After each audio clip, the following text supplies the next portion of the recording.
I'm joined now by artist Brenda Dreyer. Brenda, thank you so much for being with me.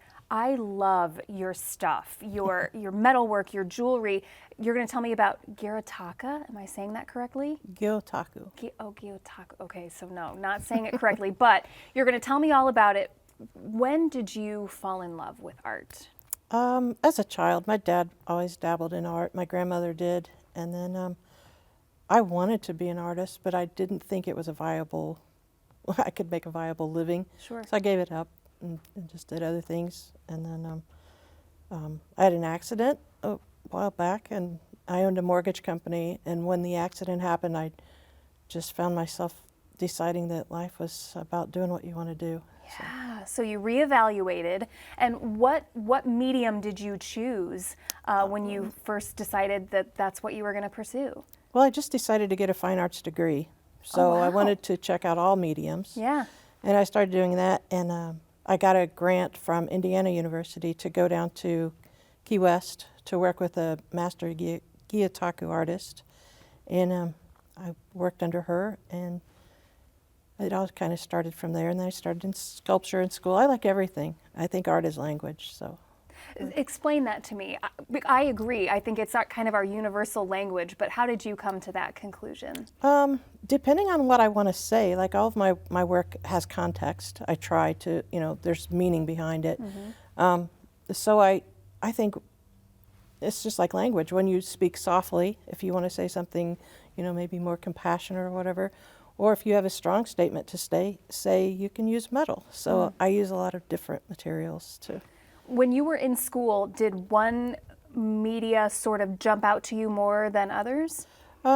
Sculpture. I like three-dimensional work. Mm-hmm. But then I'd walk by the metalwork lab and see them in there, and I was like, gosh, I hope someday I can be in there. And then I just started taking those classes, and it just kind of resonated with me. I worked under Robert Schrader, I should say. And he's fascinating. He does a lot of stuff here locally. Mm-hmm. And I just fell in love with the idea of taking something so solid and being able to form it and, create something structural. And to me, metal is a little more permanent. Like now I do bronze work as well, and bronze sculptures. And I don't know, it's kind of like I don't want to have a headstone that takes up space, mm-hmm. so I'm going to have sculptures around that my family can see someday. I love that. Did you have, did it come, I shouldn't say easily, did it come naturally to you? Because I can certainly appreciate three-dimensional art, but my brain doesn't really think in 3D, so I guess I don't know how you go about forming these beautiful pieces. Did it come naturally? It did. It really did. And I realized it, I knew I enjoyed art, but I was in a ceramics class, and we had to make a slab pot, and I got clay in my eyes. Oof. And we had to be finished that day with the structure of it because they were in a bisque fire room. So I had to close my eyes, and so I made this body. I call it a twisted torso, and I did that, and I really, really liked the way it turned out. If my eyes were open, it may not have turned out as well. Sure. So I thought, well, gosh, I guess there is a little connection there. Yeah. And that's actually the first piece I showed in New York. I wanted to have a board where I could put all the rejection letters when I was trying to, and so I went out and bought a 4x6 bulletin board, and I wanted to start pinning up my rejections. And unfortunately, the first show I entered, they wanted me there. It was a Jared show in New York. I would not call that unfortunate, Brenda. Unfortunate for your board. Yeah, exactly. I was like, oh.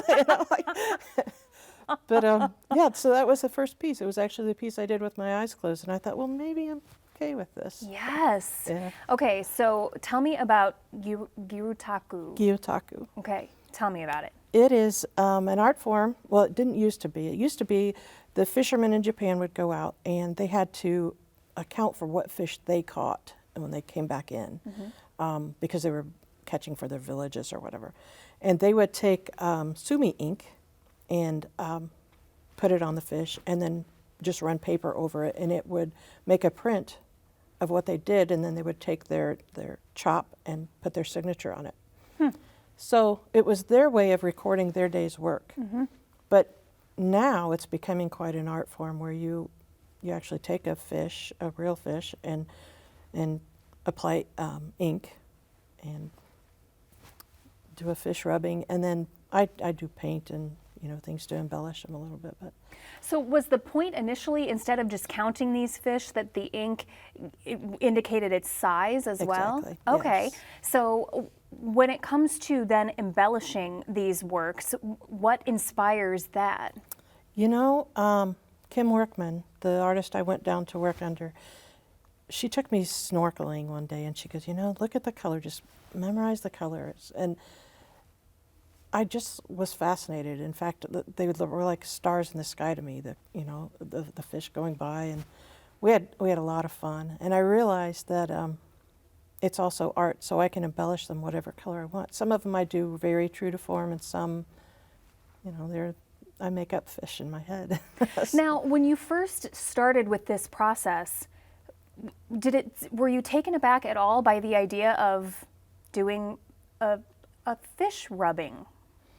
I guess my initial thought when I hear that is, that's very different. I would is. not have considered that an art form. Was that your take, or were you immediately like, oh, I need to jump into this? I love fish. Yeah. Oh, so do I. But I can't imagine. I can't imagine putting ink on one and. The worst part for me is that they are they're dead. Sure. But there's something tactile, and with a living being that I'm recording its life forever, Yeah. hopefully. And also, I print the same fish over and over and over. It's not like I want a fish to die, so I can make a piece Sure, of art. right. I keep them and freeze them, and I condition their body so they last a long time. It's kind of creepy, but it works. That is fascinating. I've talked to so many artists, and I've never even heard of such a thing. How does it feel when you put a piece out into the world and know that people are going to judge it?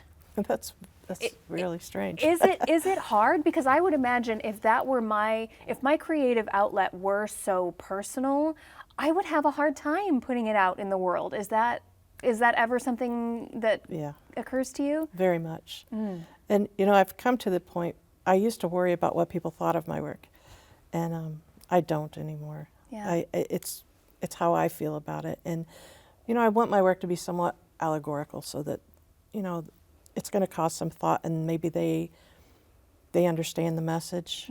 But I also understand that some people are going to look at it and say, and that's okay. That's why there are many artists. Yeah. So I'm all right with it.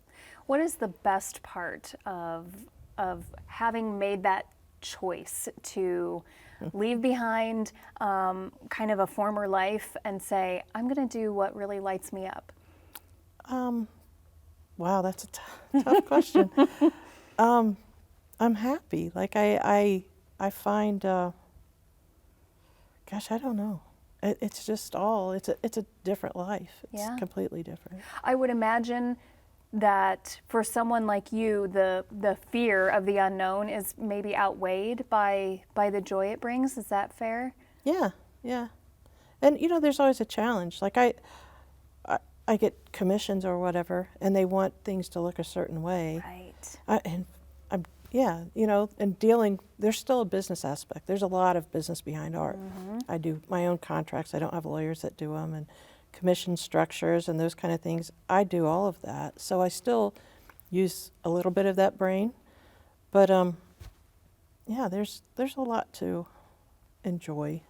I often ask artists who make their living doing their art if it takes some of the joy out of it when it becomes a business.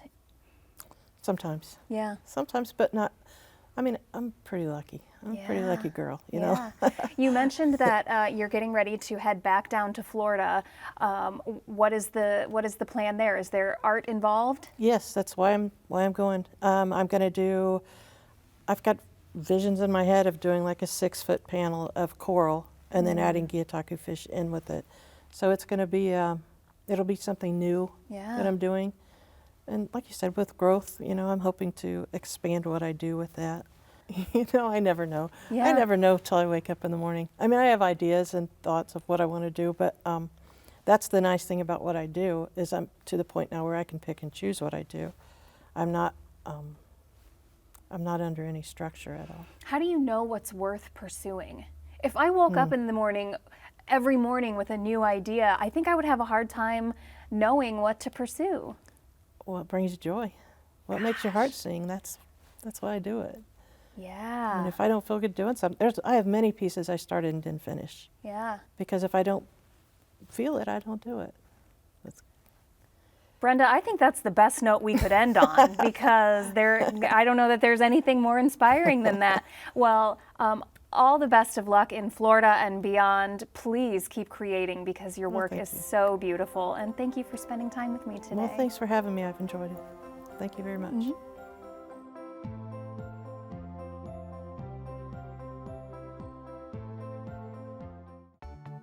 Arts in Focus on PBS Fort Wayne is funded in part by the Our Foundation and the Community Foundation of Greater Fort Wayne.